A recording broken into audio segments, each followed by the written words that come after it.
Hi friends అందరికీ మరి electrical words డెఫినేషన్లో భాగంగా ట్రాన్స్ఫార్మర్ గురించి ఈరోజు మనం తెలుసుకుందాం.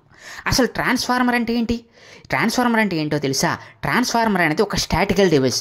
It is the statistical device which is transferring power from one stage to another stage without change off frequency. అంటే ఏంటంటే ఫ్రీక్వెన్సీలో ఇండియన్ స్టాండర్డ్ రూల్స్ ప్రకారం ఫ్రీక్వెన్సీ అనేది 50 Hz వరకు ఉంటుంది. మరి అటువంటి ఫ్రీక్వెన్సీలో చేంజ్ లేకుండా పవర్ని ఒక చోట నుంచి మరొక చోటికి ట్రాన్స్ఫర్ చేస్తుంది. దాన్నే ట్రాన్స్ఫార్మర్ అని అంటారనమాట. అంటే అర్థం ఏంటంటే ట్రాన్స్ఫార్మర్ అనేది మీరు చూస్తూ ఉంటారు కదా, పెద్ద పెద్ద ఎలక్ట్రిక్ కేబుల్స్ అన్ని కూడా ట్రాన్స్ఫార్మర్ కనెక్ట్ అవుతాయి. మన ఇంటికి కూడా పవర్ అనేది ట్రాన్స్ఫార్మర్ ద్వారానే వస్తుంది. మరి అటువంటి పవర్ని కరెంట్ని ట్రాన్స్ఫర్ చేస్తుంది ఒక చోట నుంచి ఇంకొక చోటికి, అంటే ఒక వీధి నుంచి ఇంకో వీధికి. మరి దాన్నే మరి ఎలక్ట్రికల్ టర్మ్స్లో ట్రాన్స్ఫార్మర్ అని అంటారనమాట. మరి ఈ విధంగా ట్రాన్స్ఫార్మర్ గురించి మరిన్ని వీడియోస్ మనం చేసుకుందాం. మరి మీకు మరిన్ని ఇలాంటి ఇంట్రెస్టింగ్ వీడియోస్ కోసం వెంటనే మా ఛానల్ సబ్స్క్రైబ్ చేసుకోండి ఫ్రెండ్స్.